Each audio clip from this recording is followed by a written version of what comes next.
Good morning, everyone. My name is Anant and I'm here to start off your first lecture. The topic that we are going to be talking about here in next 2.5 hours is actually modern history.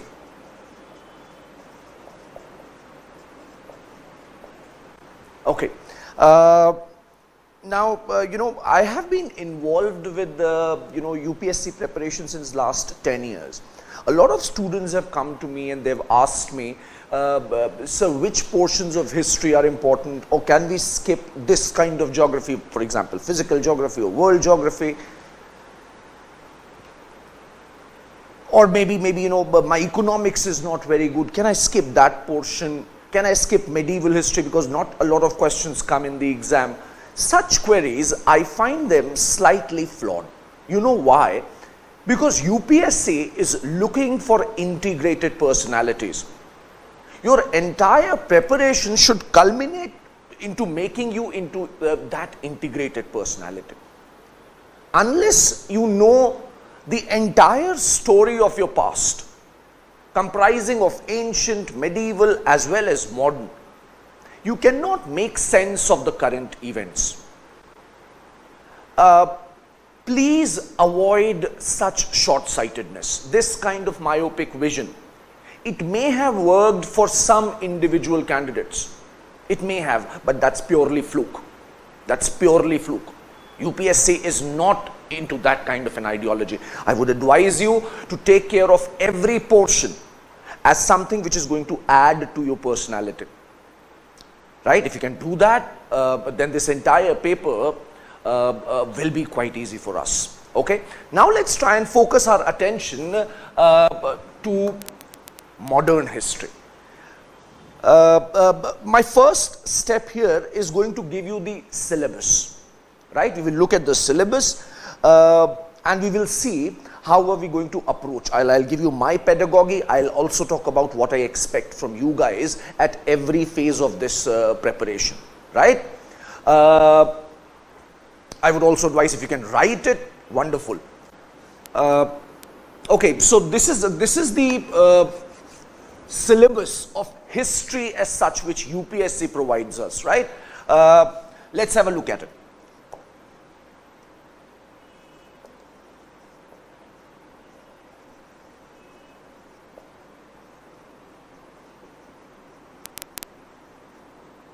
Art, culture and heritage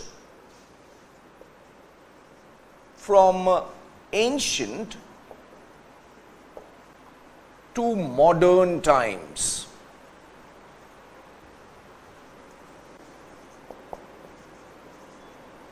Right?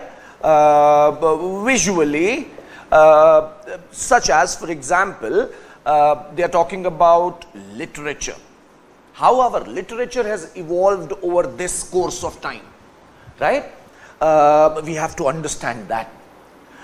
Then the next piece of information which UPSC, this is as per the UPSC syllabus, remember that, right? Literature, architecture, performing arts, etc.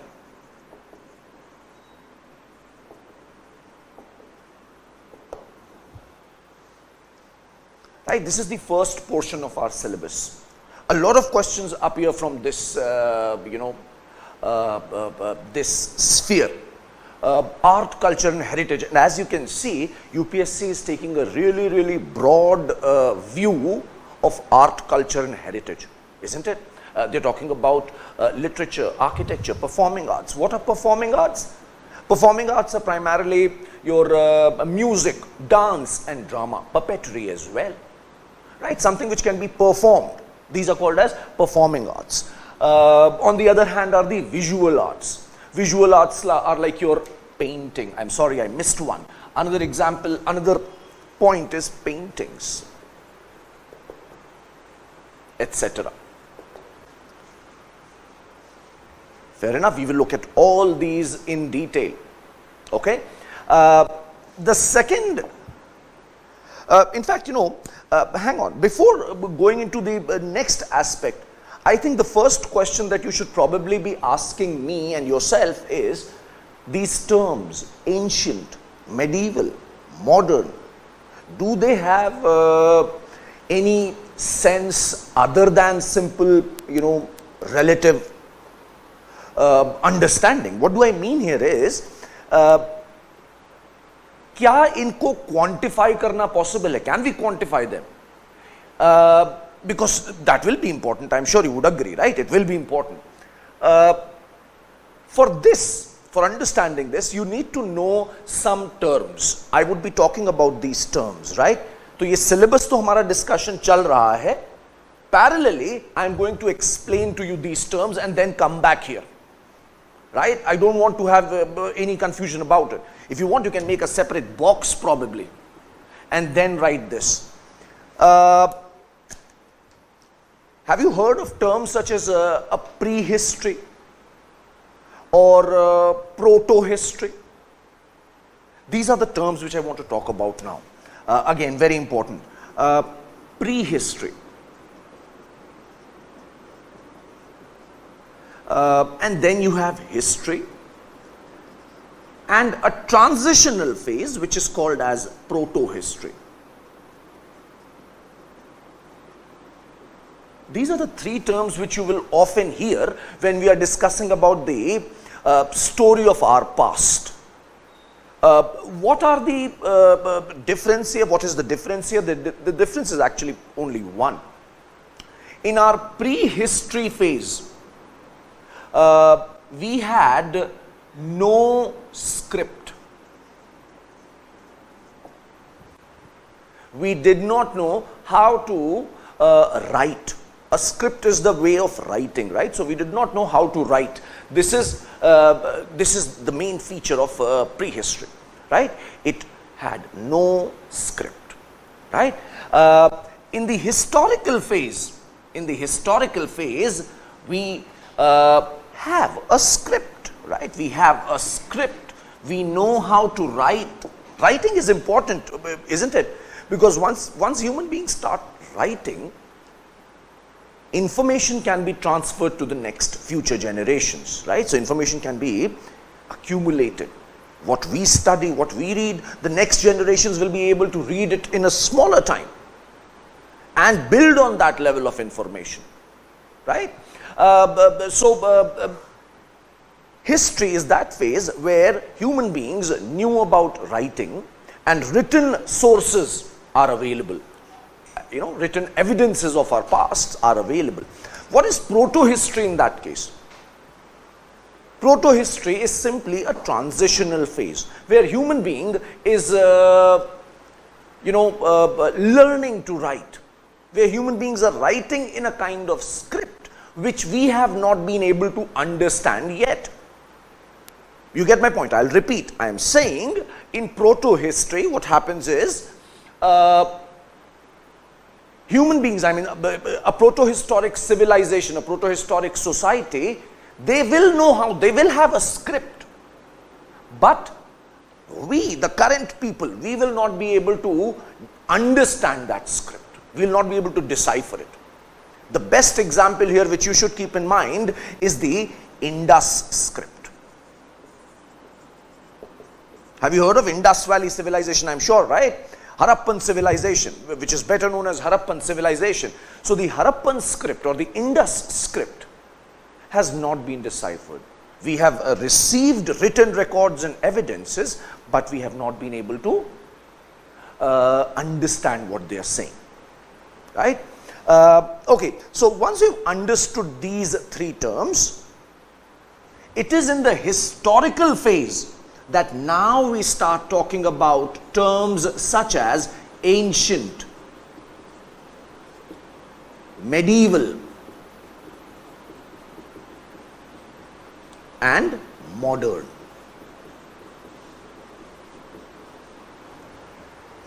Okay, this is where ancient, medieval, and modern, these terms are used primarily for the historical phase, the phase where written records are available for us. Okay, so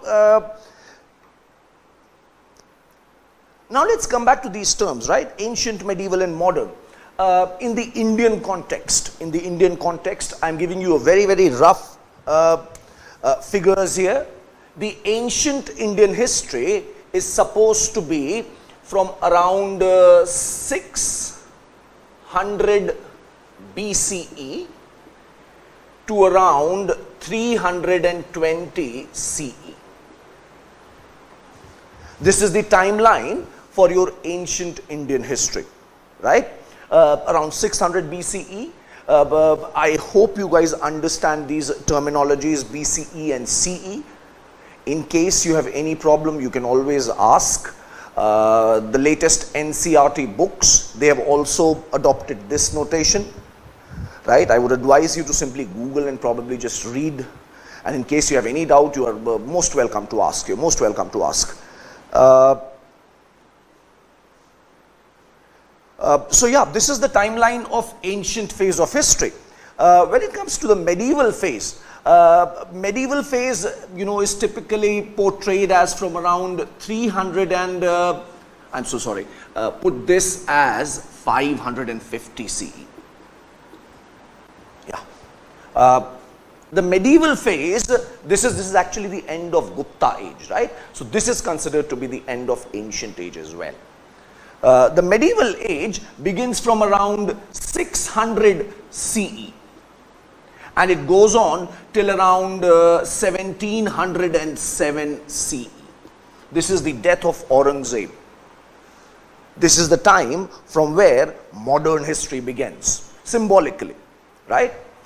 And the modern history, it starts from, 18th century. 18th century. Again, we're taking it the same symbolic date, 1707 onwards. Now, you must also ask me that, sir, why are we, using these notations? Why are we being so specific? Why are we calling only this period as ancient and only this period as medieval? Is there anything changing in the society? Yes, a lot. We will be studying all that, but at the proper time. The modern history begins from this point onwards, 1707 onwards, right? Okay, now you can close that box and we can come back to this syllabus.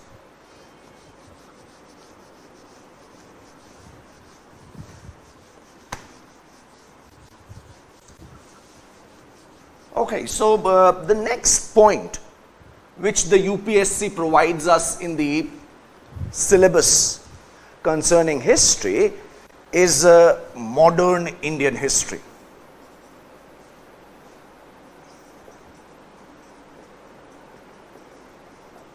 This directly concerns us today. Modern Indian history, right? And this will begin from 18th century or 1707, whatever you want to write. 18th century onwards.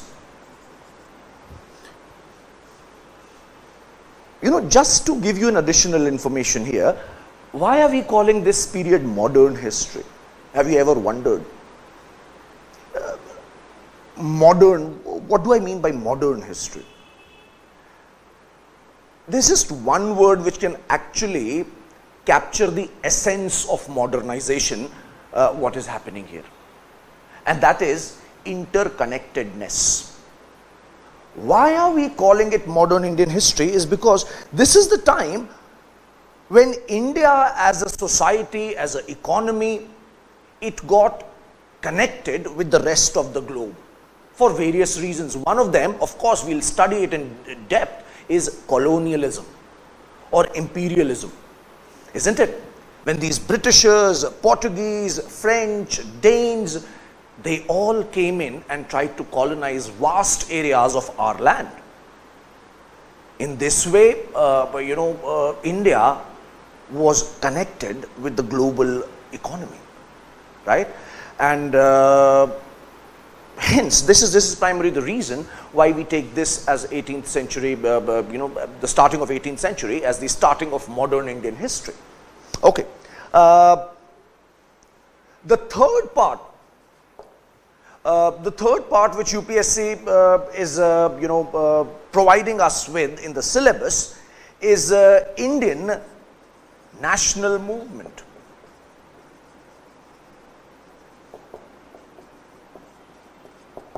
This is around 1850s onwards, starting off with the revolt of 1857, mutiny of 1857. We'll discuss that. Indian national movement, how it emerged, what were the reasons behind it, what were the characteristics of it. We will of course be talking about Mahatma Gandhi and the entire phases of Indian national movement during these classes, right? The fourth portion that we have is the again a very interesting one and increasingly becoming important in modern history, is the post-independence history. This is one section which is becoming increasingly important if you look at the current trends of questions. Post-independence India. It concerns with the consolidation, reorganization,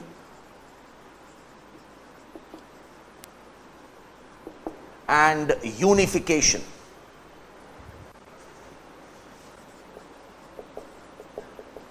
I'm sure probably you guys must be aware about this, that when Britishers left us in 1947, there were still more than 550 large and small principalities or kingdoms, right?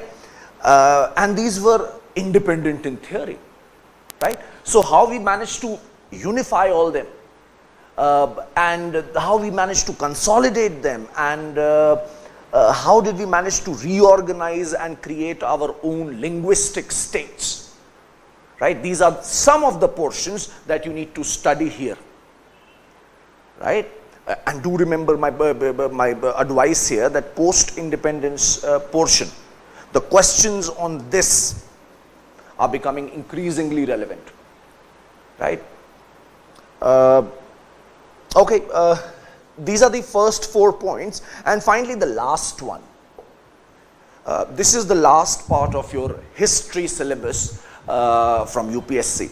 This last part comes only in the mains examination. Please, you should be aware about this.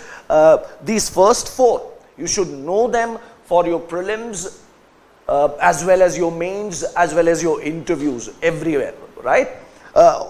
And this 5th one here, this is basically your modern world history.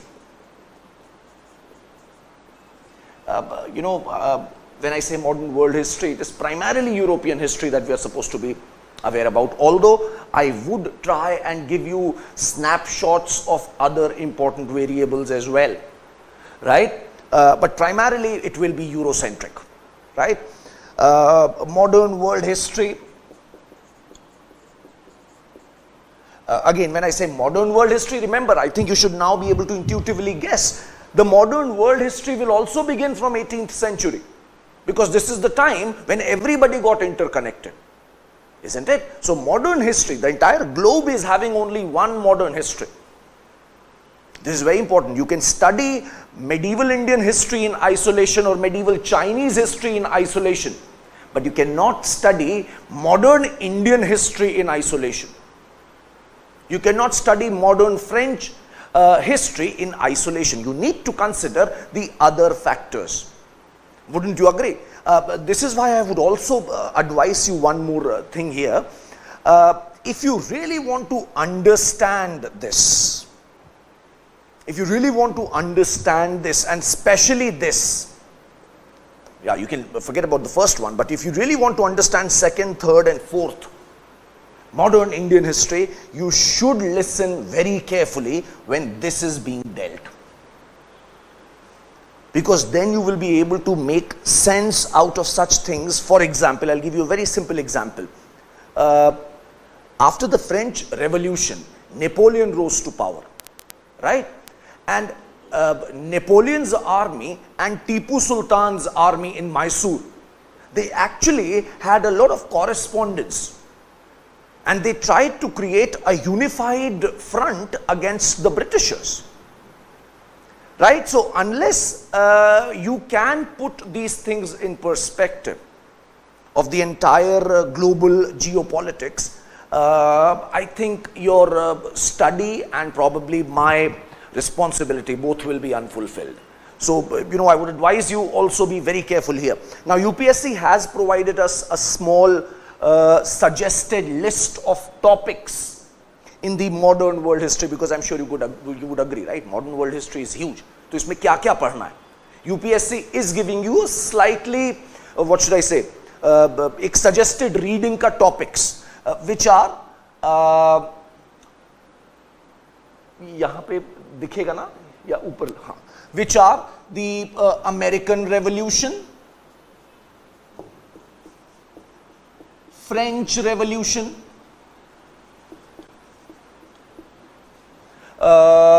industrialization,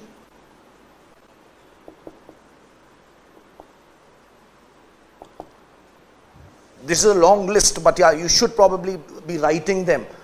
Industrialization, capitalism, this is all my responsibility that I make you understand each of these terms. Socialism,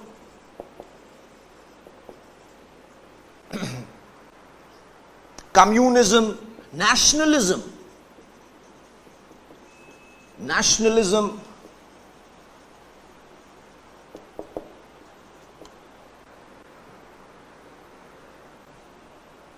unification of Germany and Italy. Unification of Germany and Italy.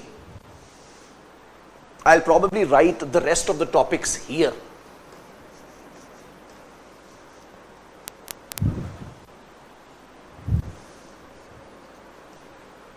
Unification. You probably would be surprised to know this, that Germany and Italy were not nations till around 1860s. Right? Till 1860s, 1870s, they were not nations. They were simply a setup of independent kingdoms. Right? Speaking the same language. For example, the Germans, the Germanic kingdoms were speaking German. Italian kingdoms were speaking Italic. So unification of Germany and Italy. The two world wars. United Nations, Cold War, etc. Don't you love these etceteras? I personally do, seriously. I mean, they give you so much of scope to learn. Anyway, so these are few topics that we must be keeping in our mind, right? This is your syllabus, so as to speak. I'm sure, it may seem slightly overwhelming or daunting. It may. It is not actually.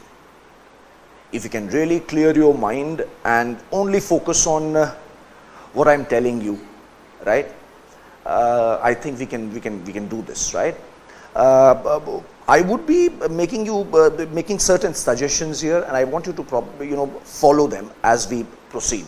You can consider them requests, right? First of all, you need to make or create some kind of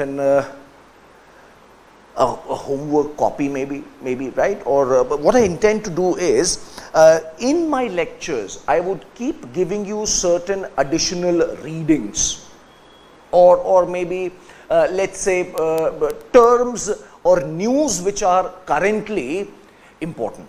And I would like you to go and Google and write about them and understand them as well, and relate to the topics which we are studying. You're getting my point here, right?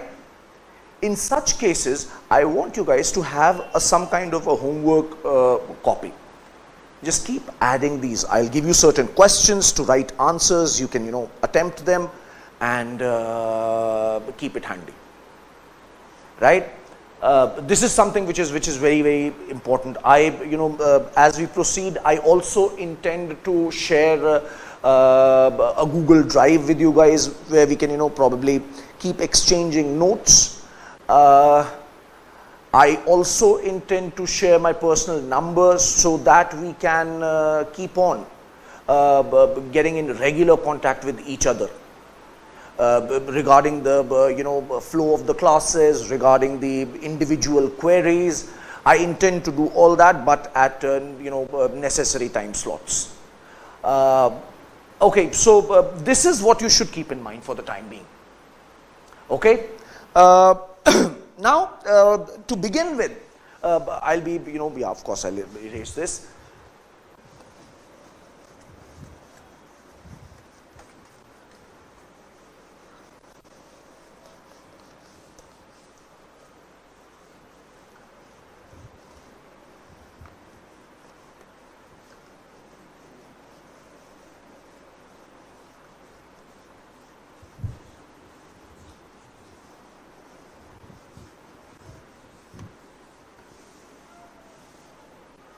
Okay.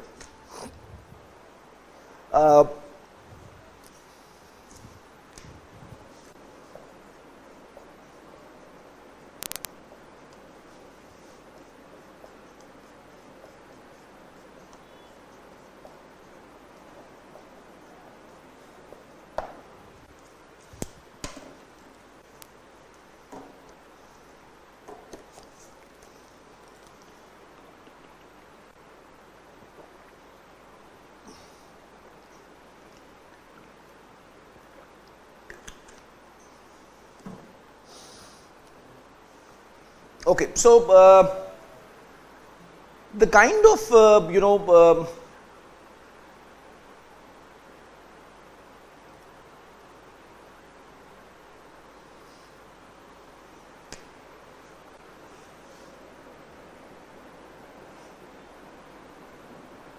when we talk about the modern Indian history, there are certain, of course, components here that you need to keep in mind. What I am implying is, हमने तुम्हें बताया, I just told you that when I say modern Indian history, I imply this is going to be a history of India when it got connected with the rest of the globe.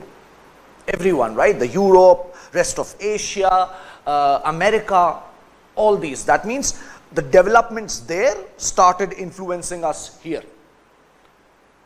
One thing that you need to keep in mind, that when this phase begins, India का हालत कैसा है?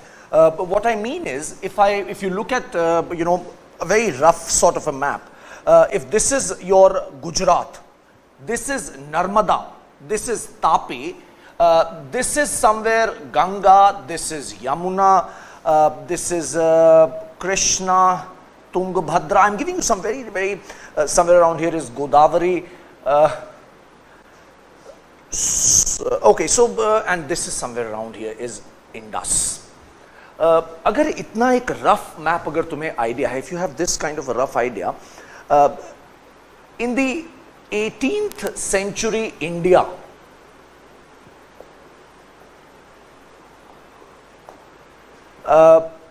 the political fragmentation of the country was quite huge, right? It was not simply the Mughals dominating the entire India. No, that phase had gotten over. In fact,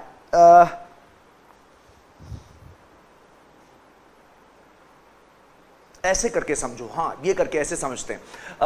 The entire 18th century saw two major phenomena happening. Yeah, this is how probably you should keep in mind. 18th century, when I say 18th century, I imply 1700s, right? 1701 to 1799. So during this course of our history, what happened was, there were two major phenomena which took place. What was that? First of all, पहला phenomena क्या था बेटे? EIC, the British East India Company, right? It managed to outwit the other European trading companies, the other European trading companies. Okay, tell me, who was the first European who came to India? I'm sure you must have heard of this guy called Vasco de Gama, right? So, in 1498, Vasco de Gama from Portugal, he reached India around here. This is called as Malabar coast, right? ये तुम्हारा Malabar coast है, while on the other hand, this is your Coromandel coast.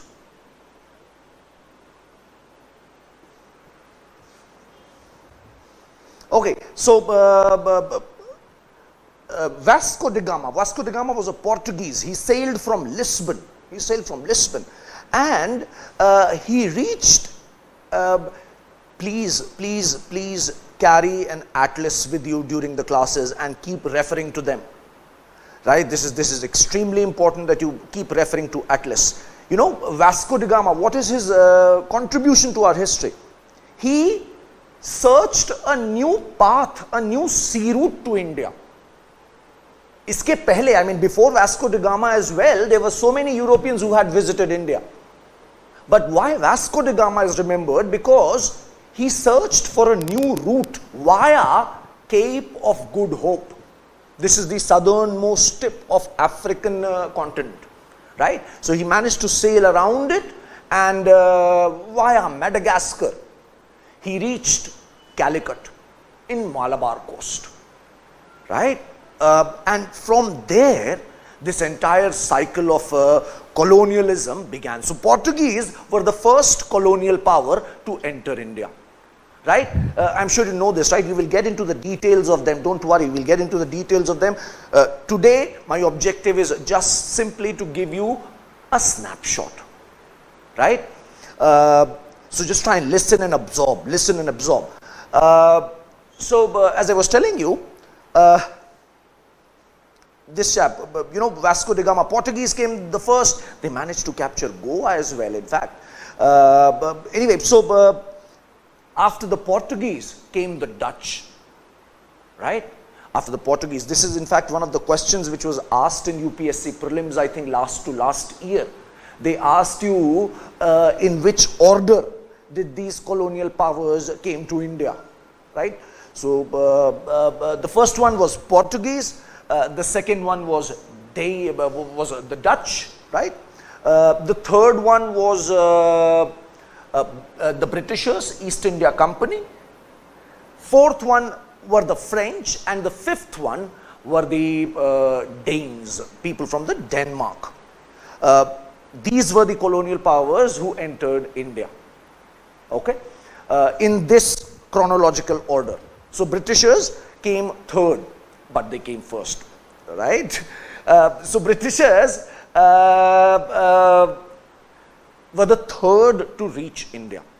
In the 18th century,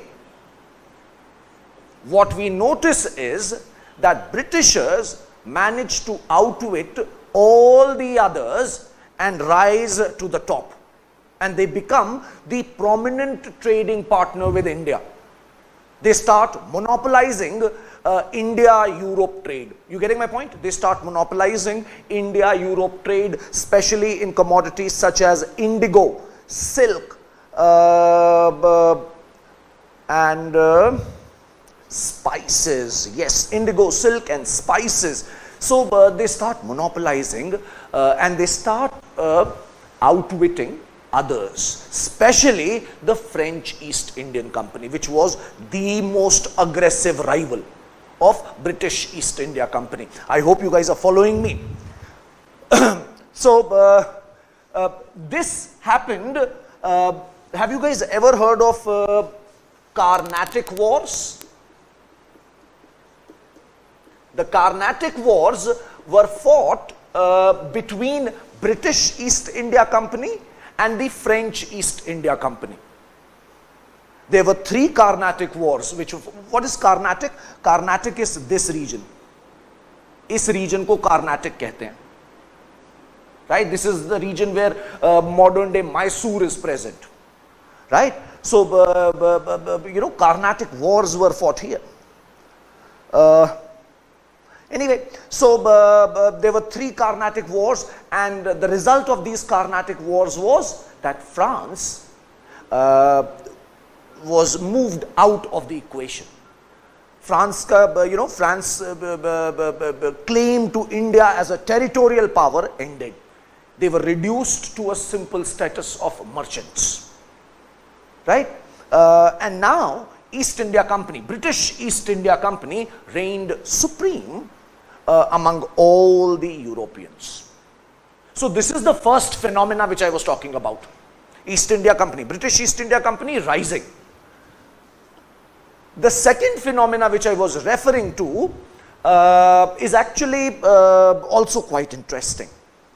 What is happening here is, in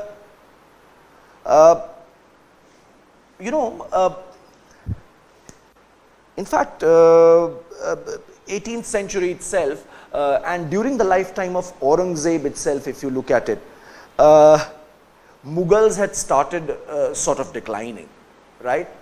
They were not able to hold on to this entire realm of theirs, this huge subcontinent. They were not able to hold on to it to the best of their capabilities for so many reasons. Once Aurangzeb died in 1707, this decline became more perceptible to everyone. Everybody started understanding that the Mughals are declining, and as a result what happened was several powerful autonomous states appeared.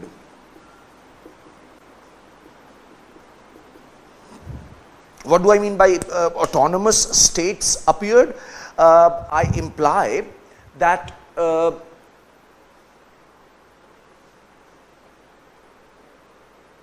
within the Mughal Empire, there were so many large provinces, right?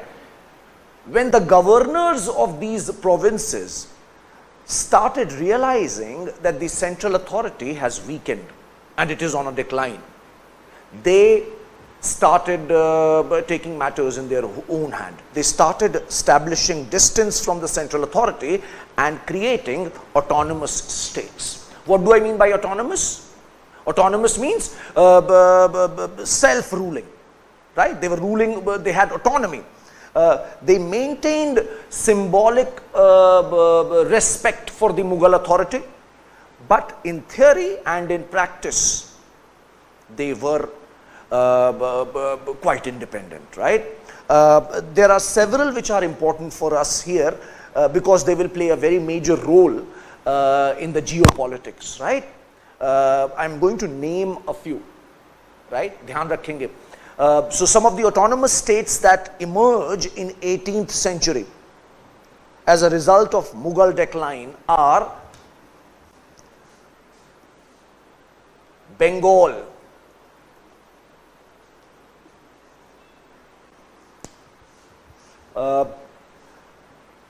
Bengal was established by the Mughal governor known as Murshid Quli Khan. Murshid, I will write the name here, yeah, Murshid Quli Khan. He was the founder of the Bengal state. Now, another point which I would like to make here is, when I say Bengal, I include Bangladesh as well, right? And Bihar and Orissa as well, and Jharkhand as well, right? So it was a huge province that I'm talking about. This was a Mughal province, right? It was a Mughal province. The Mughal provinces were known as Suba, right? So the Bengal was a Suba, और इसके सूबेदार थे Murshid Quli Khan, right? And he created the independent state of Bengal. I hope now it makes sense. So this entire region, if you look at it, was in Bengal, right? Another autonomous state which rose in 18th century politics was your Hyderabad. Hyderabad was your basically your entire Andhra and Telangana region. You can consider it roughly including as something like this, yeah, something like this region. It included your Krishna, Tungabhadra region, right? Telangana, Rayalaseema, this region. Please, beta, you know, I think you guys have the luxury of pausing the video or maybe reviewing it later on. The terms which I'm mentioning, I would request you to go and find them out on the map. Probably I'm expecting too much from you, maybe. But you know, I am ready to give you the same amount of, you know, help once you need it. I would expect you to be on your 100% as well. Please, it's not, you know, it's not easy. I'm telling you, it's not easy. You have to be at the top of your game. You really have to be at the top of your game to crack this exam. All of us know this, right? Koshish karo, any word which I am saying it with a purpose. I'm saying it with a purpose. Please try and find out what exactly I said. Agar koi confusion ho rahi hai, please ask me. Please ask me, right? So I'm telling you, Hyderabad is, sunne mein lagta hai Hyderabad is a city. No, Hyderabad was a huge state. It had this entire coastal Andhra, Telangana and Rayalaseema. Okay? Fine, fair enough. Acha, Hyderabad ke founder ka naam bhi likh lo. It might come in handy, right? Hyderabad's founder was Nizam ul Mulk. Asaf Jah.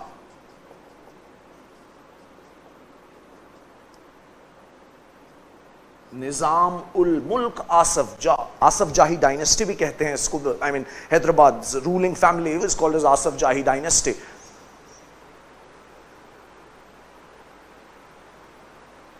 Once we go into the post-independence period of our history, I will tell you, and I'm sure some of us know this, Hyderabad was one of the state, along with Kashmir and Junagadh, who tried to stay independent after 1947. And it was, you know, because of the, kya kehna chahiye usse, because of the tenacity and vision of Sardar Vallabhbhai Patel and his actions that we managed to, you know, ensure that nothing of this sort happens. So Bengal, Hyderabad. Notice the size of these states. Do you notice the size of these states? They are huge chunks. They are not small petty states or kingdoms that we are talking about. No, these are huge chunks. They were like, you know, nations of Europe. Larger than, in fact, most of the European nations. So, yeah, they're quite powerful. Bengal, Hyderabad. The next one was Awadh.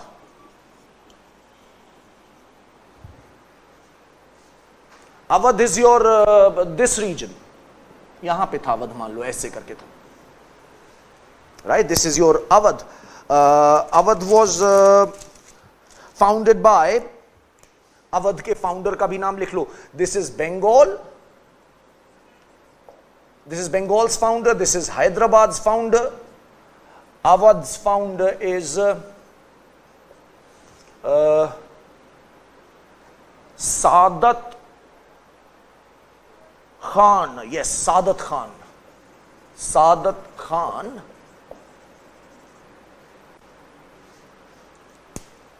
Burhan ul Mulk. Saadat Khan, Burhan ul Mulk. 1 second.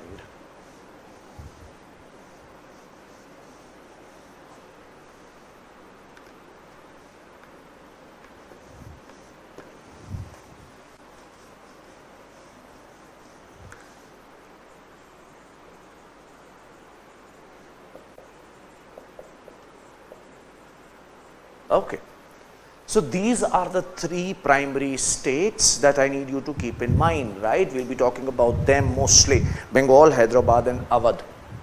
Acha. Now take a step back and look at this, what I just told you. I am telling you, 18th century witnessed two dominant phenomena that we need to study. Kya hai beta wo? Pehla, British East India Company trumps all the others, right? Majorly the French East India Company, right? Under the three Carnatic Wars. Okay. Secondly, the second phenomena that I was talking about was the Mughal ship was sinking, and the Mughal Empire was disintegrating into several powerful autonomous states. Most powerful of them were Bengal, Hyderabad and Awadh. Okay, fine.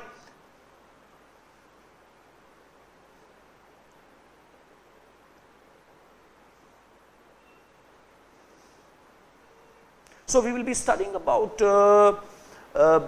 these two phenomena, of course.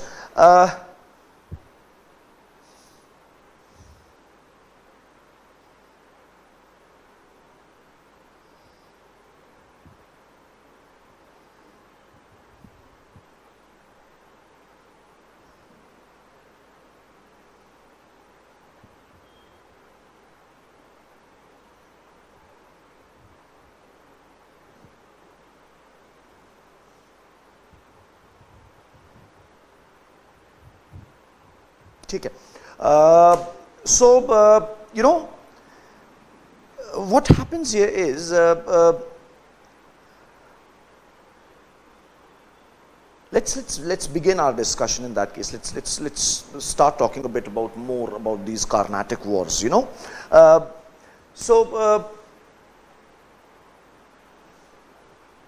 was telling you that East India Company, the British East India Company and the French East India Company, they got engaged in three Carnatic Wars, right? And these three Carnatic Wars, they were fought between 1744 to 1763.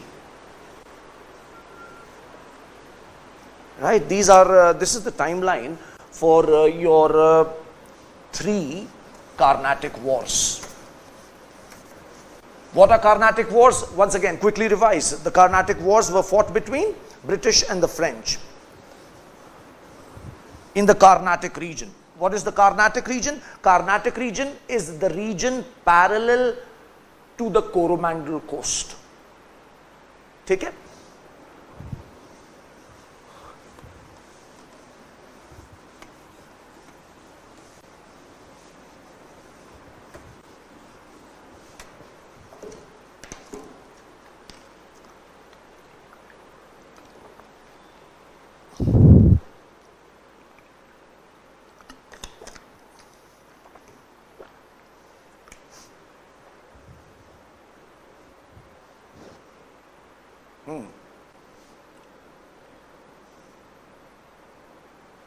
So, you know, as I was telling you, these, you know, can you tell me what is colonialism?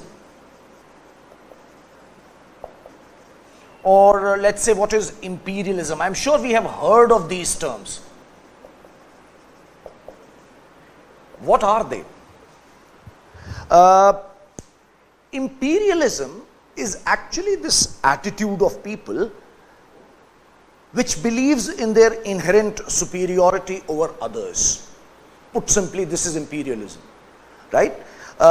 When somebody or some community believes that he or she is superior, or they are superior than others, and it gives them the right to exploit others for their benefit, is imperialism, right? This is the ideology. Imperialism is the ideology and colonialism is the practice. People who have imperialist ideology, they are the one who practice colonialism. So if you look at it, they are the two sides of the same coin. This is the ideology and this is the practice, right? So in the modern times, what started happening was, for a variety of reasons, some of these European countries, they started exhibiting signs of imperialism, and they started this entire huge colonizing agenda or program. Prominent colonial powers, right, that emerged in this phase were Portugal, Spain, England,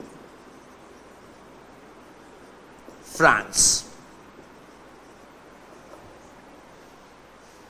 These are the four prominent colonial powers that you need to keep in mind, right? They were engaged in these huge, missions to go and discover new lands and colonize them, exploit them for various purposes. Their natural resources, in case of India, in Africa for their human resources. The slavery trading also began. So now think about it. ठीक है, ये चार player हैं. In 1492, Columbus discovered America. Right? Columbus discovered America, and as a result, Columbus was Spanish. Right? And as a result, we notice that Portugal and Spain, they got engaged in warfare in the Latin Americas. Portugal and Spain, they started colonizing the Latin America, while England and France, they fought over North America, primarily USA, modern day USA and Canada. ठीक है? So there were consistent conflicts between these countries, that who will capture the best of the colonies, where they can, capture the maximum profits. There was a lot of conflict around this topic, around this issue, that who will capture the best of the most strategic of the lands and colonies. In 18th century, England and France were the two most powerful imperial powers in 18th century. ठीक है? Story begins here, 16th century, but by 18th century, England and France are the two most powerful imperial powers. And what we find is that throughout 18th century, England and France are involved in a tussle on several continents. Mark my words, on several continents. ये लोग कई जगह लड़ रहे हैं. जहां जहां England और फ्रांस आपस में एक दूसरे को पा रहे हैं, वहां एक दूसरे से लड़ रहे हैं. Right? What I mean is, they're engaging in conflict in not only in Europe, but also in America, North America, and in the Carnatic in Asia, South Asia to be precise. You get my point here? This is what I meant when I say that the modern world history, modern Indian history has to be interconnected. तो England और France Carnatic Wars में क्यों लड़ रहे हैं?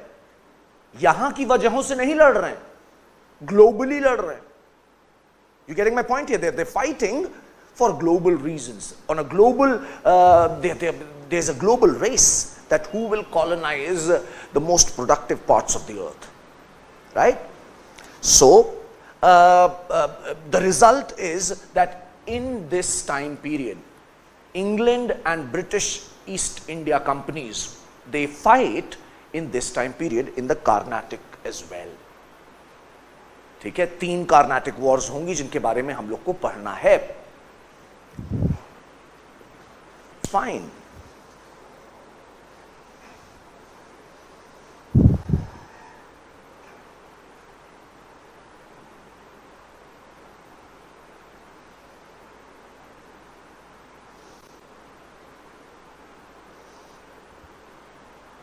Okay.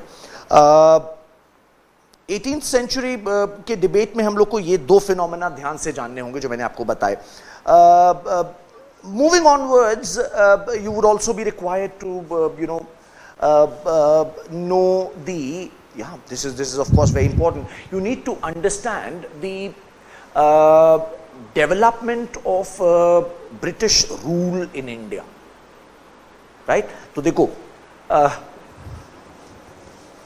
आओ let's try and make some kind of a framework, right? Let's make a framework of the list of the topics that we are going to study here.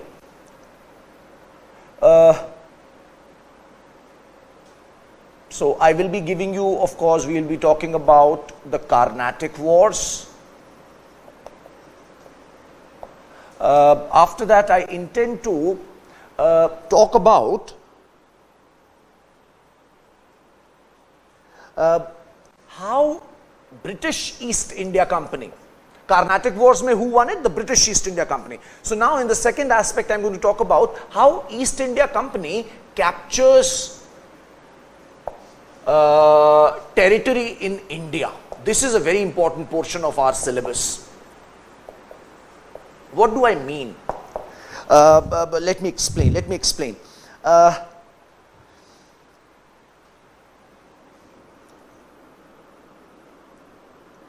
When the Britishers and the French are fighting with each other, they were engaged in Carnatic, and what is more important is the British and French also had presence in Bengal. Right? Britain had a colony, a small colony in Bengal known as Calcutta. Right? It was which later became a very big town, of course, right? The French, they also had a factory, a small colony kind of a thing in Bengal known as Chandernagore, right? So when the British and French were fighting here in Carnatic, they also started fortifying in Bengal. And the Nawab of Bengal did not like it. The Nawab of Bengal at that point of time, we will be talking about it, so don't worry about it, right? I'm just again giving you some brief description. The Nawab of Bengal, Siraj-ud-Daulah, he did not like it, and he invaded the British factory and destroyed and killed quite a few British men as well. This resulted in the 1757 Battle of Plassey.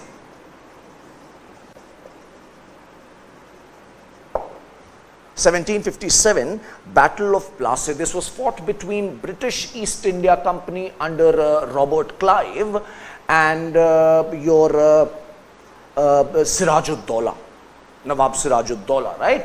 The Nawab lost the battle.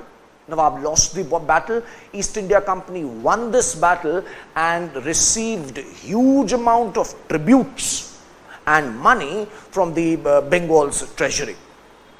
It was this money which they received from Bengal treasury which actually financed their war against the French in the Carnatic.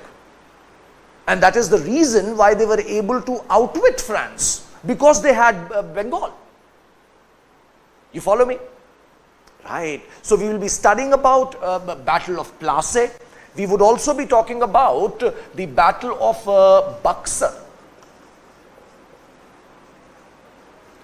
which happened in 1764, where once again Robert Clive's East India Company defeated, who's Robert Clive? I'll talk about him, don't worry. All in good time. So 1764 Battle of Buxar. This was fought with the Mughal Emperor, right? The Mughal Emperor, Bengal and Awadh all combined their forces and fought one last battle against the Britishers. They lost it, and the result was a Treaty of Allahabad. Treaty of Allahabad, which was signed in 1765, and it granted the revenue rights, revenue collection rights, the Diwani rights as they were known then. Diwani rights were given to East India Company. They were the revenue collection rights. All these rights were given to East India Company. So in effect, they had now complete control over Bengal, which was the richest Mughal province. Its entire finances was now, they lay at the feet of British East India Company. You can understand the implications of it. So much of economic power now made it possible for them to actually dream for controlling the rest of the India as well. Till now they were just another set of European merchants, right? Now they had something else. They had Bengal. Bengal is known as the bridge using which the Britishers captured the rest of India. Okay?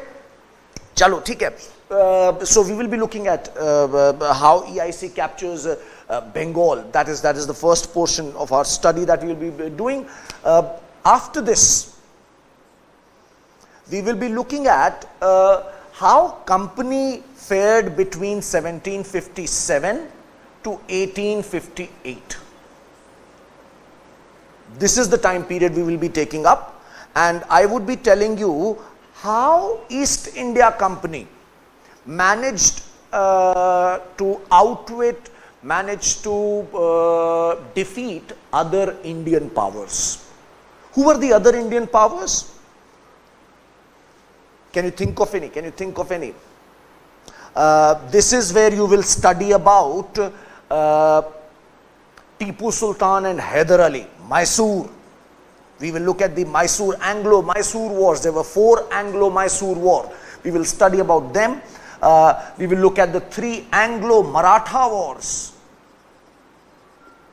Right? These are all the powers. The Sikh power in Punjab. Anglo-Sikh War we will look at. How Britishers managed to defeat each one of these prominent powers, you need to know. And using what tactics? The only tactics which Britishers were very smart about was they did not let them unite. They did not let these Indian powers realize that they must communicate with themselves. This is why we say, right, divide and rule policy. So they managed to defeat each one of them individually in a phased manner. We will need to study all that. We need to talk about some important governor generals here and their policies, such as doctrine of lapse. A lot of questions have started appearing around these topics, so you should be aware. You should be aware about these topics. They are, these details which I give you, most of them will be available online or any good book which you consult. Any good book which you consult. Any decent book which you consult actually. Pick any. Seriously, pick any. I would personally advise that you pick NCERT. My notes will suffice. My notes and my lectures and my sessions here will suffice. But I would expect some smart thinking and smart work from your side. ठीक है ना, बस और बाकी नहीं, बाकी ज़्यादा किताब और इसके चक्कर में नहीं पढ़ना है मैं. So Mysore, Maratha, Sikh, Awadh का बात कर लिया है, Bengal लिख लिया है. So these are few other powers that you should also be knowing about, and we would be talking about them. You getting my point here? And we would be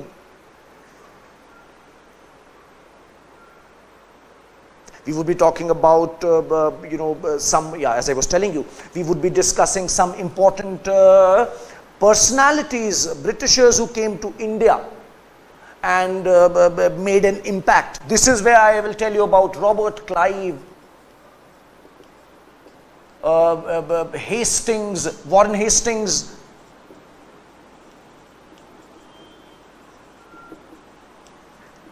Wellesley, Bentinck, William Bentinck actually. These are guys who were all governors. They came as governors, governor generals. Dalhousie, and we will look at their contributions, their important contributions. ठीक है?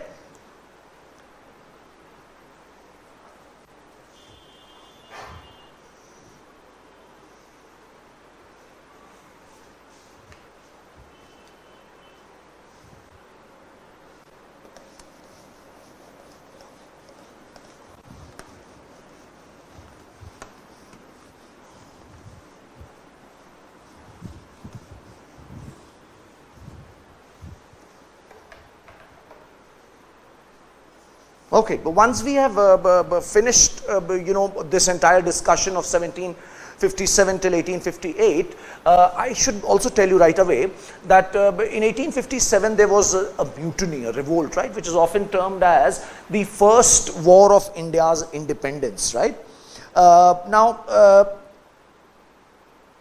This change, this revolt brought fundamental changes to the colonial structure.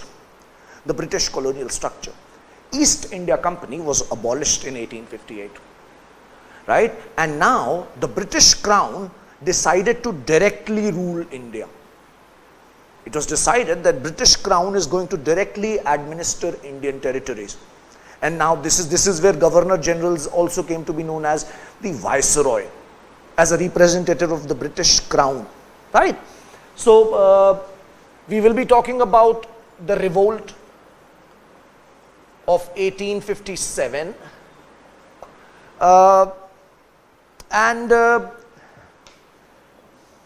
in fact, before discussing the revolt of 1857, what I would like is to discuss some of these charter and regulation acts. This is how typically I would proceed in my classes. Charter and Regulation Acts. What do I mean here? I imply that as East India Company started capturing more and more territory inside India, right? Remember, East India Company was established as what? They were a group of merchants. They were not supposed to administer territories. But now all of a sudden they started, they got Bengal. Bengal was like, larger than Britain, right? So the British government noticed it, and they tried at several stages to regulate the affairs of the company. You follow me? That's why the name, the Regulation Acts or the Regulating Acts. They are trying to regulate the affairs, control the affairs of East India Company and ensure that they follow certain norms, certain rules, right? We need to study those. Why?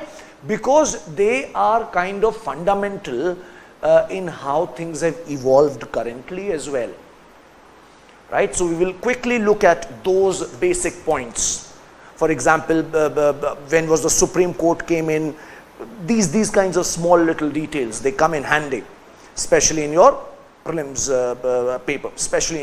paper, Okay, so we will look at these Charter and Regulation Acts. And once I'm done with this, this lot, I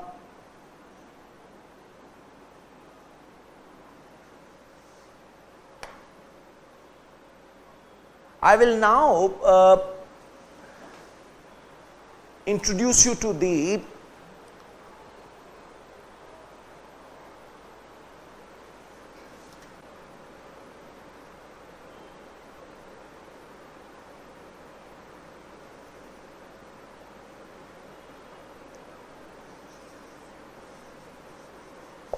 socio-reform movements.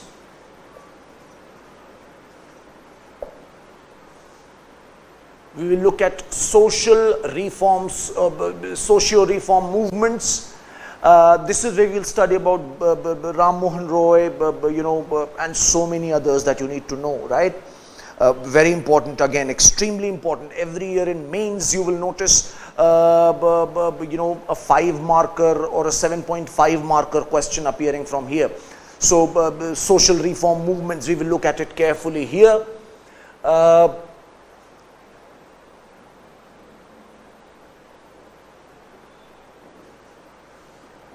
I would then take up economic analysis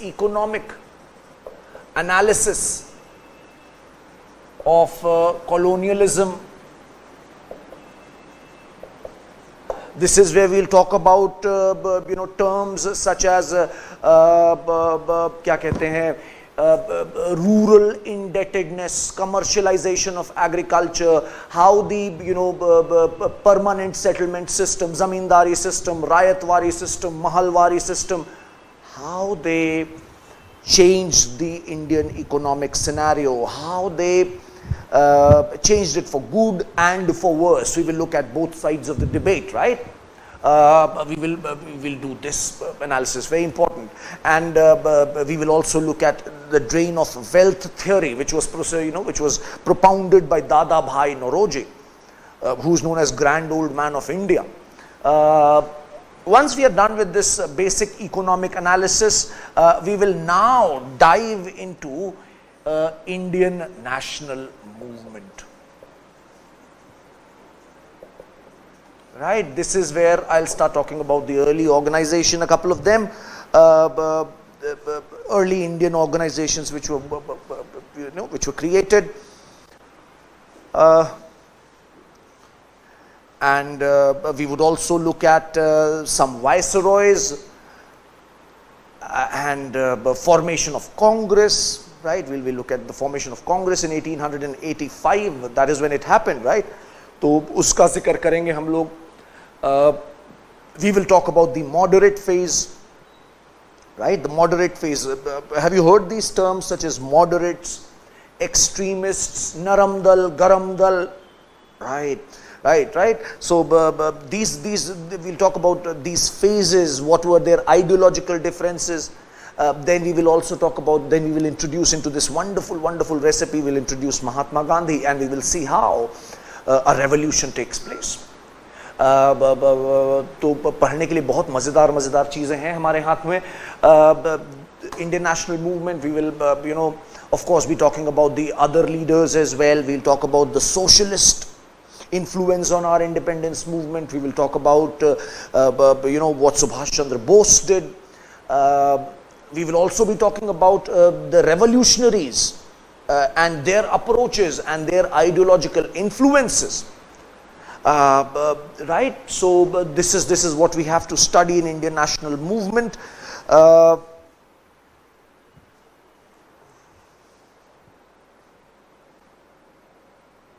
Okay, so once we are done with this, we will now, once we are done with Indian national movement, I'm not going to give you a more breakup. There is an elaborate breakup of Indian national movement as well, but you know, I don't think the time is right now. It will only confuse you as of now, right? So I'll give you detailed, इनका भी topical breakup मैं आपको दूंगा in the relevant classes. You get my point here? This is not one topic, no. These are like a set of topics. उनको हम लोग categorize करेंगे further.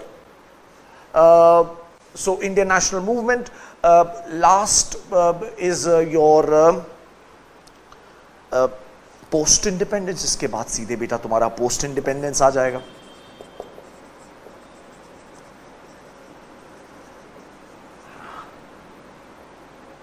Right? Post independence India.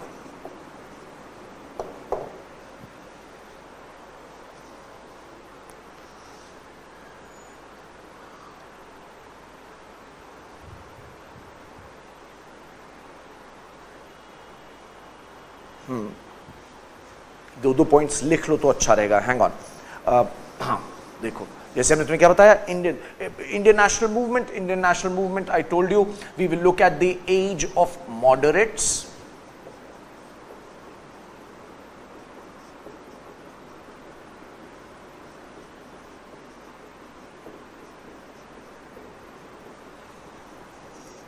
age of extremists.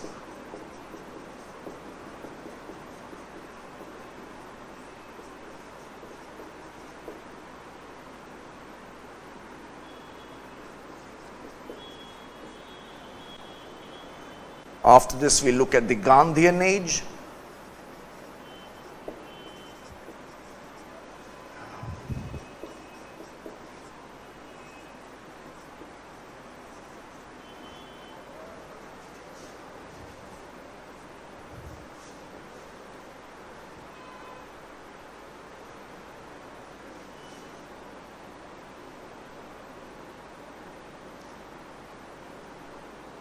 Age of socialism.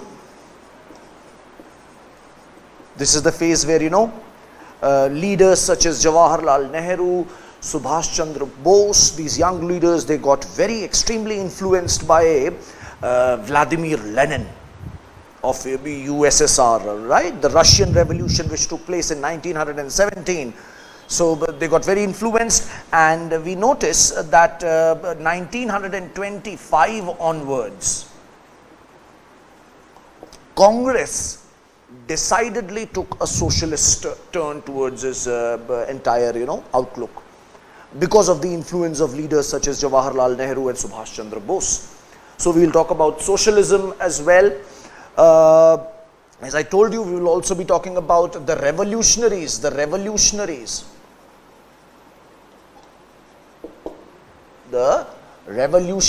we will be talking about the revolutionaries as well. Revolutionaries, when I say, again, the history of revolutionary nationalism in India is very, very interesting. They have shown increased, they have shown bursts of activity. You getting my point here? It is not as if there were certain phases where a lot of revolutionary crimes were committed, right? And then there were phases when there were absolutely none at all, right? These revolutionary crimes, the first one, if you look at it, is supposed to be from around 1897 onwards, right? Pehla jo tha, it took place in Maharashtra, under the influence of speeches of Bal Gangadhar Tilak, right, who is known as father of Indian unrest. Two brothers known as Chapekar brothers from Pune, they assassinated some local British officials, European officials, right? In fact, Gangadhar Tilak, Bal Gangadhar Tilak, Lokmanya Bal Gangadhar Tilak was charged for sedition, and he had very famously thundered in the court, Swaraj is my birthright and I shall have it. In Marathi he spoke something like Swaraj Majhala, he spoke it very beautifully. You should probably read it, yeah, right? So we'll talk about, we'll start our story from Chapekar brothers once again, and we will go on and discuss some important revolutionary events, such as we'll talk about Ram Prasad Bismil and Ashfaqullah Khan and Kakori train conspiracy. We will of course talk about Bhagat Singh, Rajguru, Sukhdev, Chandrasekhar Azad. Some of these famous names we'll discuss. And this is what you need to know in a nutshell. But I think one more, as we are discussing, I think one more point that we can add, and we should probably, is and remind me in my classes, please do remind me that I have promised you this, right? We will try and have one lecture on simply foreign essay, Indian revolutionaries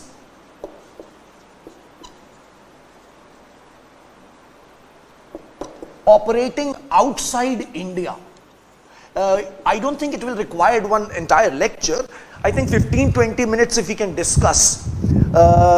some questions, for example, Madam Kama, you know, Bhikaji Kama जिनके नाम पर बना हुआ है, Madam Kama, there's one, another one, Shyamji Krishna Verma, who established the India House. These are the people who are often in news these days, because if you're following the news, government is releasing stamps to commemorate these personalities. I'm getting these names from there. So operating outside India, we will discuss them as well. इनको साथ में ही लिख सकते हैं, या we'll discuss them together.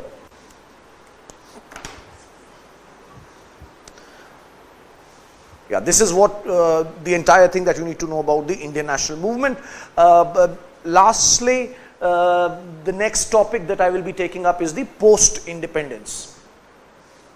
I'll erase this, right?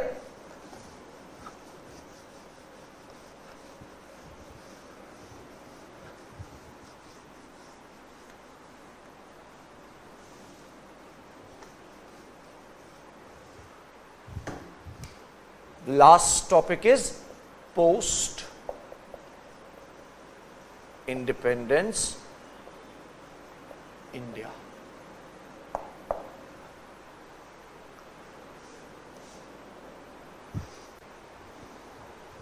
So this is of course 1947 onwards, right?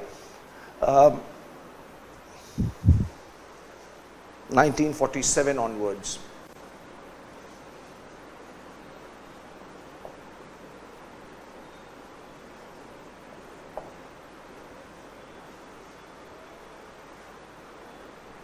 इसमें you know, within this topic we will look at several subtopics, as I was telling you, right? Unification, consolidation and integration, वो तो ध्यान ही रखना है हमें. We will look at creation of linguistic states.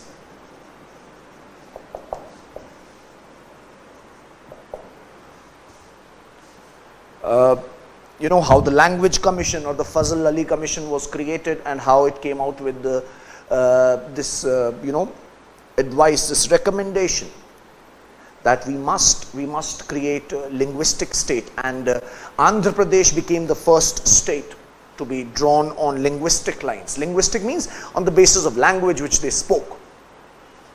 So creation of linguistic states. We need to talk about integration of tribes.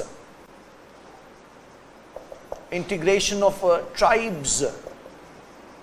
And you know, basically the 5th and the 6th schedule of our constitution. 5th and 6th schedule of our constitution, which deals with you know, the status of scheduled tribes, and how the regions where scheduled tribes are present, how they need to be governed. We'll look at them as well, right?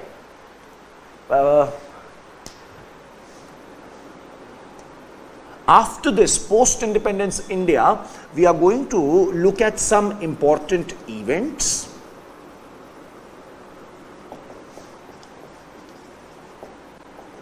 Such as NAM, ठीक है, India's role in Cold War,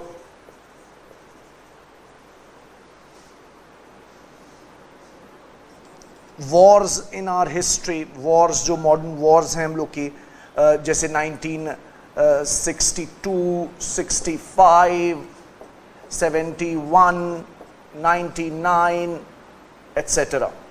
We look at these wars.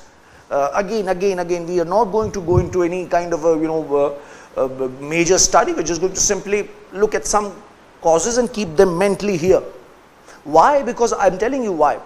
Remember, integrated personality. You should know these important events. Even if there's not a direct question out of here, even if there's not a direct question, it is bound to help you in eliminating options. there's only this much of information universe in which you're supposed to operate. If you know this much, they cannot give you questions and options from out of this universe. They cannot. Right? So if you keep these are like puzzles, you have the entire picture. Now whatever they ask, you can look at that corner and tell them the answer. So this information, even if it is not directly relevant, it has to be indirectly relevant. Remember that, it has to be indirectly relevant. जानना जरूरी है हमारे लिए एक एक चीज. इसमें से कोई भी ऐसी चीज नहीं है, कोई भी ऐसा टॉपिक नहीं है जो आप ये सोच के छोड़ दें कि इसका क्वेश्चन नहीं बनता है. That will be a very, very wrong approach to take. Because then you're going against the basic objective of UPSC. They want, यार पूरा एक पेपर उन्होंने डाल दिया ethics, integrity and aptitude. Integrity. What is integrity? A complete, integrated, total personality. वो बनने के लिए इन सब चीजों की जरूरत है बेटे. ऐसे ही पॉलिटी में सब कुछ जानो, ज्योग्राफी में सब कुछ जानो, छोड़ो कुछ भी मत. So that any question which is moderate to easy from any section, you can crack it. Difficult question तो ना तुम्हारे बस का है ना मेरे बस का है. Moderate to average, we'll crack all of them. How? Because we are smart about our preparation. That's how you do it, man. All right? चलो आगे देखते हैं. So as I was telling you, these are few wars that we will be discussing. We will of course be taking जैसे Operation Blue Star, right? How was Operation Blue Star? I'm just thinking aloud and giving you the list of topics that you must know. Bhopal gas tragedy, right? We will be talking about each of these. I also intend to, once we have discussed important events, I also intend to give you a brief one-pager on important persons or personalities, right? This is where these will be the personalities which have played a very important role post our independence. Right, post our independence. So we'll discuss a lot many here. One example which I intend to discuss here in this list is Atal Bihari Vajpayee. Right, questions around him have started becoming relevant. So we should now start. Another is of course Jayaprakash Narayan. I would try and ensure that you get knowledge about them as well here. Right. This is in a snapshot what I intend to do when it comes to your modern history. According to my experience and calculations, it should take this entire coverage of modern history, just the modern history, forget about the art and culture and the world history part, right? Forget about that. Just the modern history which we have discussed here. This should take somewhere around 45 to 50 hours. Right? This is I would suggest you should be mentally ready for 40 hours तक भी जा सकता है. 40 hours तक भी जा सकता है. Let's try and see. Right? I'll not be in any hurry. Neither should you be. I have this habit of taking slightly long pauses. I think I apologize for it in advance. I'll try and cut it down. But yeah, I tend to do that. I tend to think a lot and then speak. Class mein.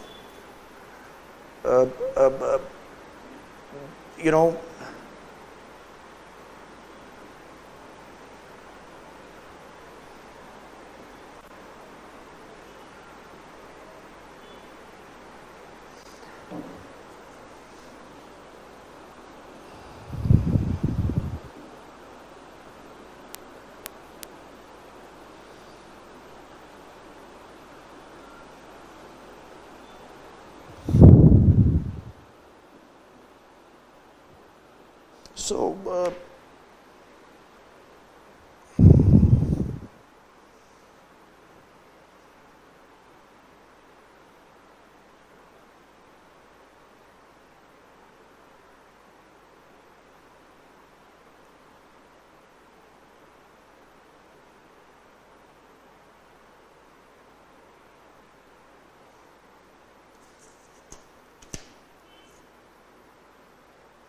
1 second, please.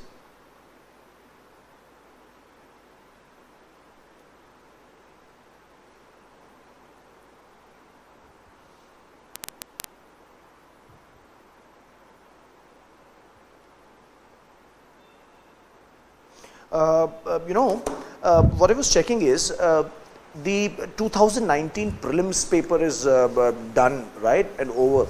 I was looking at the paper. There were around 15 odd questions from history as such, right? There were around 15 odd questions. 15 के आसपास direct questions थे. But again, if you follow my philosophy, where each of this information matters, and if you look at the number of references were around 30 references to history, and this much information too was around 30, right?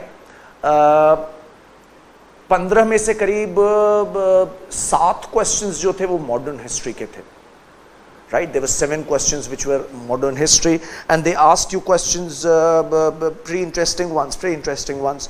I would advise you to go and have a look at the paper, right? I'm sure some of you might have done it already. Others as well, I would advise you to go and have a look, right? मेरे पास वो सारे question एक जगह नहीं हैं अभी. I have not been able to compile them yet at one place. Otherwise, I would have loved to discuss them. But definitely in the next class, the first thing that we'll do is we'll look at those questions, right? I would expect some of you to, in fact, all of you to go and look at them on your own self as well. We'll discuss them in class as well, right?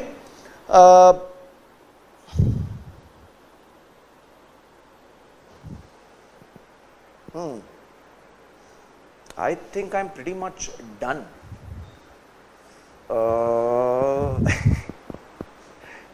एक second सुनिए जरा, pause करिए. हो सकता है? नहीं हो सकता, तो लाइव चल रहा है, राइट? अच्छा, okay, anyway, so as I was telling you guys,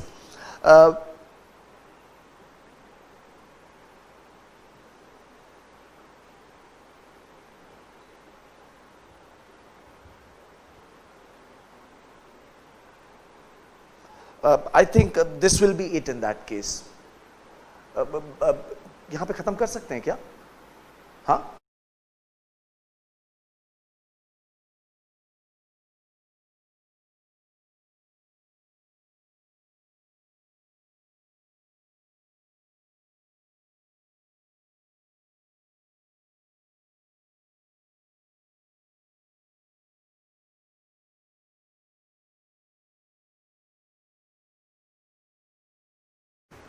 Okay, so guys, this is intended to be purely an introductory class, right? I've been advised not to begin with the course as such. So if you guys have any question, please feel free to let me know here. I would love to take them if you have any questions. Otherwise, I would prefer to wrap it up. Because I'm done with giving you the snapshot. This is how the classes are going to progress, right? So the next time, I think my class begins from 22nd. So when we meet on 22nd, we'll start off our discussion with the Carnatic Wars and all these, European colonial powers who came to India.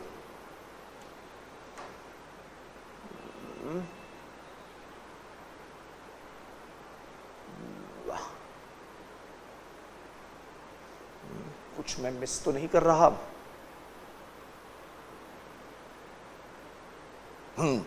सुनो, let's just talk about a couple of important things here. In terms of books or the sources, right? As I told you, NCRTs are probably the only thing which you require. They are the only thing which you require, right? The 3 names that anybody swears on or takes their oath on when it comes to history is R.S. Sharma for ancient history, right? R.S. Sharma is the same guy who wrote the NCRT, right?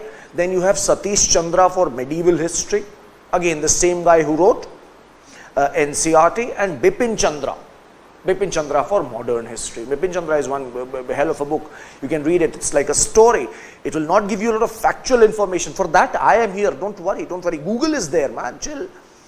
What you need to be understanding is to put that information in context. This is where Bipin Chandra will help you. So please, one good book that you can definitely spend some money on. You can also download the free PDF. No problem. I'm sorry, probably I shouldn't have said it. Anyway, yeah, buy it. Okay, so do not promote piracy. Do not promote piracy. Yeah, I do not. Anyway, so what was I saying? Yeah, and for world history, these are the three books जो मैंने आपको बताया. And for the world history, you have another writer who has written the NCRT for world history. This is Arjun Dev. Again, a very good book, right? These 4 books are the only ammunition that you need in case you're looking for, right? My classes will suffice. Right? इतना जानना है हमें, इतना जान लो, बहुत अच्छा खासा जान जाओगे. Right? I would really admire if you can, ask me absolutely any question whenever you feel like, right? Whenever you feel like you have any kind of questions, you can ask me directly, or in the classroom, you can stop. We can discuss the questions first. I don't mind. Once we are in touch, once we share our email IDs and phone numbers, we will also be discussing about writing techniques, right? We would also be taking up questions and writing answers, because I'm sure you would agree, right? कि बेटे उसके बिना काम नहीं चलने वाला है. Unless you are able to write in a well-reasoned manner, you will not be able to crack the mains examination, no matter how good you know your concepts and stuff, right? Writing is something which is also, I am going to personally क्या कहते हैं उसे, stress a lot upon in these classes. I would ask you to write and show me your answers. I would ask you to show them in a regular manner. Something of that has to be arranged, and you have to start writing, right? Even if it begins from writing small diary entries, I don't mind. Okay, so yeah, somebody from Muhammad from Jamshedpur is okay. So the books which I mentioned, I'll repeat the names. Should I write them down? मैं लिख देता हूँ एक बार. Remember, these are the names. These are the books which were written by people who wrote the NCRT. So the stuff is same. For ancient, it is R.S. Sharma. For medieval, it is Satish Chandra.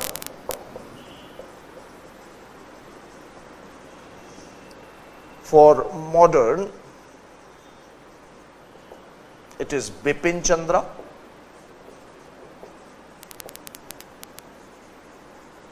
And for world history, Arjun Dev.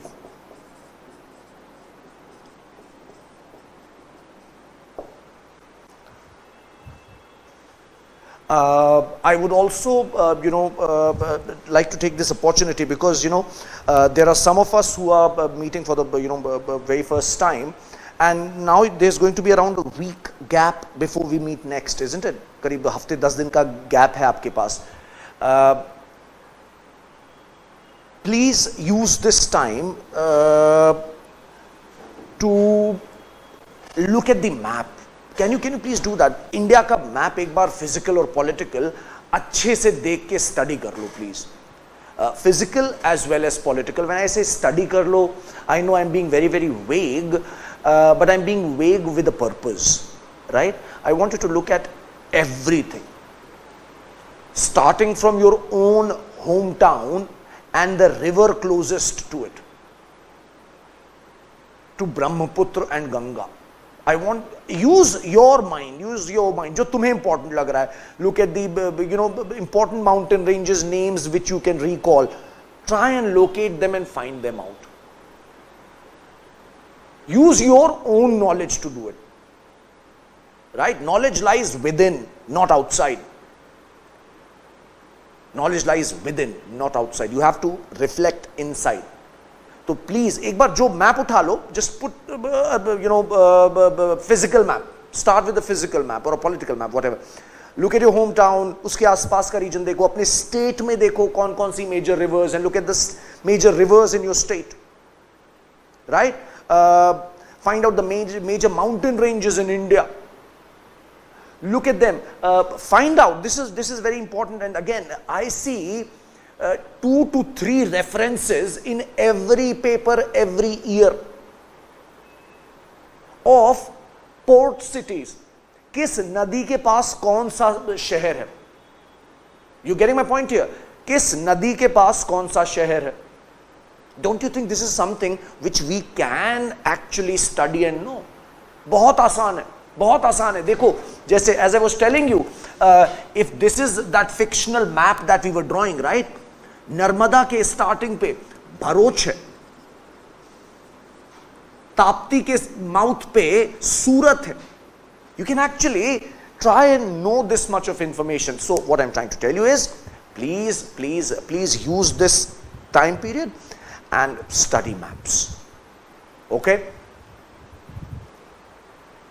There are a lot of other good websites as well, right? There are a lot of other good websites as well. I'm sure you guys know this, right? You can just go and Google and get all the relevant fact and information. My role will be here, will be just one. I'm not here claiming that, भाई मुझको इसके बारे में सब कुछ आता है ऐसा. I'm not that stupid. Nobody can do that, right? I'm here only trying to tell you one thing. It is doable. We can do it in a slightly phased out and well structured manner. It is possible to understand this entire chaos in a well structured manner. दिमाग को खाली रख के बहुत ज़्यादा आलतू फालतू की चीज़ों में मत लगाओ. Try and stay sharp when you are listening to my voice. Please try and stay sharp. Right? Yeah, I think you do not need to actually read these books as, again, leisure reading. वैसे पढ़िए आराम से एकदम इत्मीनान से relax हो करके and write them. I mean, start writing your own thoughts. Start writing your own thoughts. I think this is all that I have to say for the time being, right? So I'll see you guys on in my next class. Have fun, keep studying, and bye. Take care.